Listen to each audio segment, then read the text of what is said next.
মায়ের সাথে একটু খুনসুটি।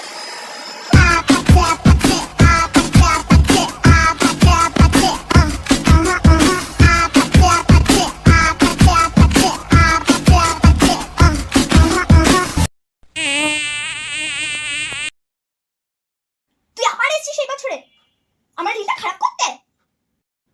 মা এই না মানে চুলটা করতে কাটলে কেন? তোরা ট্রেন্ডিং হতে পারিস, আমি ট্রেন্ডিং হলেই তোদের সমস্যা।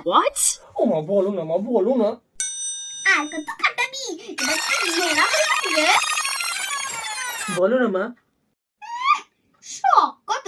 তুই একটা কাজ কর, তুই যা গিয়ে ওই পচানাবিদের দোকান থেকে ন্যাড়া হয়ে আয় গে। 2,000 years later.